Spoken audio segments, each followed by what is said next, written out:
Filming a band in a live concert setting can be a fun and challenging experience. Like any event, the biggest challenge is you only get one chance to capture the performance. For this reason, I prefer to use several cameras and a system that allows me to communicate directly with my camera operators during the performance. To get the best results, you should familiarize yourself with the band and understand what the focal point of the music will be. Typically, the lead singer will be the focal point, but there may be other instruments, such as lead guitar or horn player, that you need to highlight at certain times. In a concert venue, there are typically a few standard spots where you can place cameras. You want to be able to have a wide variety of wide and close-up shots from different angles. This diagram shows a typical setup for a 5-camera video shoot in a medium-sized concert venue. Wide shot. The wide shot, otherwise known as front of house, is a safety shot at the back of the room that you can cut to as an establishing shot or a safety shot in case other cameras are out of commission. I typically like to have a wide shot next to the medium shot next to the wide shot. I typically like to have a medium shot next to the wide shot, operated by a camera person. This camera should have a zoom lens that allows for medium shots of the main performers as well as wide shots of the stage. I prefer to have 2 camera operators on either side of the stage that can move around and capture tight shots of the band in action. The on-stage cameras are also able to get reverse shots of the audience from the perspective of the band. It's good to have a couple of stationary cameras that are focused on instruments that don't move around at all. This would typically be keyboards and drums. If the drummer has a very large set, sometimes it's nice to have a camera pointed straight down on the drums. A jib operator. A jib is an operator-controlled arm with a camera at one end. Jibs typically require a camera operator and an operator for the arm. The camera operator controls the zoom, focus, and iris as well as all 3 axes of the gimbal. This device allows the camera to be positioned separately from the director of the arm.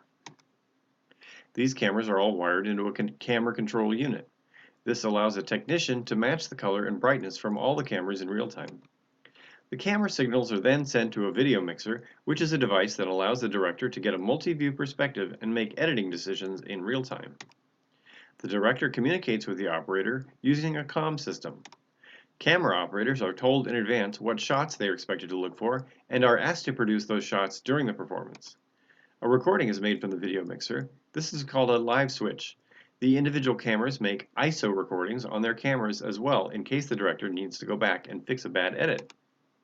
In some large concert settings, this live switch feed will be sent to large video screens on either side of the stage. This is called IMAG, or image magnification. In this situation, the director typically has to include graphical elements and videos produced by the artist as part of the production. These elements are often used during transitions between songs. Some artists employ a second technical director just to manage this role. Communication between the director and operators follows a standard protocol for video production. Cameras are identified by number and told when they are ready to go live. Camera operators are asked for wide, mid, cowboy, close-up, and tight shots. Shots with multiple subjects can be called 2 shots or 3 shots. A typical director command might be, Camera 1, give me a 2-shot with the singer and the bass player, followed by Ready 1, Go 1, which means Camera 1 is now displayed in the live switch. As a rule, you want to vary the perspective of different angles to create interest without drawing too much attention to your editing decisions. The live switching should be invisible to the viewer. You need to be able to follow the music and anticipate musical solos, harmony singing, and any element of the viewer of the live concert would be aware of if they were attending the concert in person. A good director uses the tempo of the music as a guide for switching, but tries to avoid always switching on obvious musical timings like downbeats. Directing a live camera switch is a job that takes years of experience and understanding of the mechanics of live production.